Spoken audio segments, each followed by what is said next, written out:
আগামী 18ই মে 2025 রাহু মীন রাশি থেকে কুম্ভ রাশিতে প্রবেশ করবে। রাহু কুম্ভ রাশিতে অবস্থান করবে 5ই ডিসেম্বর 2026 পর্যন্ত। এই সময়সীমার মধ্যে এই রাহু তুলা রাশির জাতক এবং জাতিকাদের অর্থনৈতিক ভাগ্যকে উন্নতির চরম শিখরে পৌঁছে দিবে। তুলা রাশির পঞ্চম ভাবে অবস্থান করবে রাহু। পঞ্চম ভাব প্রেমের ভাব, পঞ্চম ভাব উচ্চশিক্ষার ভাব, পঞ্চম ভাব সন্তানের ভাব। এছাড়াও পঞ্চম ভাব হঠাৎ অর্থপ্রাপ্তির ভাব, আর রাহু সেখানেই অবস্থান করছে। এছাড়াও রাহুর 3টি দৃষ্টি রয়েছে: পঞ্চম দৃষ্টি, সপ্তম দৃষ্টি এবং নবম দৃষ্টি। পঞ্চম দৃষ্টি পড়ছে ভাগ্যভাবে, সপ্তম দৃষ্টি পড়ছে ইনকাম ভাবে, এমনকি নবম দৃষ্টি পড়ছে রাশিতে।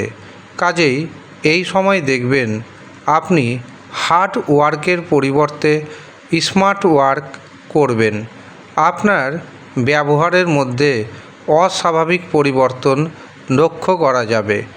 আপনি চাতুর্যতাপূর্ণ কথাবার্তায় অনেকটাই এগিয়ে যাবেন। যারা গবেষণায় করছেন তাদের জন্য আগামী 1.5 বছর দারুণ যাবে।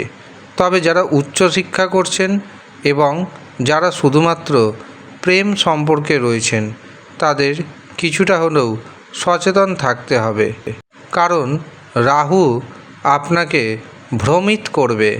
কাজেই কোন কাজটা করা উচিত, কোন কাজটা করা উচিত নয়, এটা আপনাকে খুব চিন্তাভাবনা করে সিদ্ধান্ত নিতে হবে।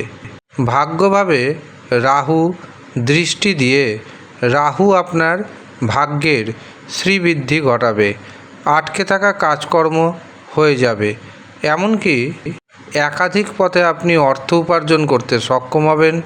ফাটকার মাধ্যমে, লটারির মাধ্যমে আপনার হাতে আসবে বড় পরিমাণ অর্থ। এই সময় আপনার আত্মবিশ্বাস অনেকটাই বেড়ে যাবে। যারা বিদেশ যেতে চাইছেন, বিদেশ যাওয়ার শুভ সুযোগ আসবে। তবে দাম্পত্য জীবন, পারিবারিক জীবন এবং প্রেম জীবনে কিছুটা সমস্যা দেখা দিতে পারে, সেদিকে সতর্ক থাকুন। মাথা ঠান্ডা রেখে কাজ করুন। এবার আসি দুটি বড় ঘটনার কথায়। প্রথম, যারা বেকার রয়েছেন, দীর্ঘদিন ধরে চাকরি পরীক্ষার জন্য প্রস্তুতি নিচ্ছেন, এখনও চাকরি পাননি, হঠাৎ করে দেখবেন তাদের চাকরির শুভ যোগাযোগ আসবে, এমনকি চাকরি হয়ে যাবে। দ্বিতীয় যে বড় সুখবরটি পাবেন সেটি হলো, যাদের বিবাহ দীর্ঘ প্রচেষ্টার পরেও হচ্ছে না, দেখবেন হঠাৎ করে বিবাহ ঠিক হয়ে যাবে, হঠাৎ করে বিবাহ হয়েও যাবে।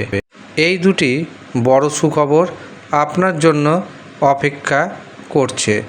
তবে সমস্ত কিছু নির্ভর করবে আপনার ব্যক্তিগত জন্মছকে রাহুর অবস্থান কেমন রয়েছে।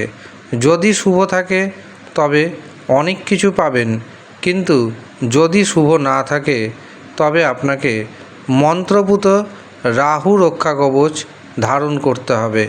ধারণ করে দেখুন, হঠাৎ করে আপনার হাতে প্রচুর অর্থ আসবে, এমনকি কোটিপতি হওয়ার সম্ভাবনাকে অনেকটা বাড়িয়ে দিবে। ধন্যবাদ।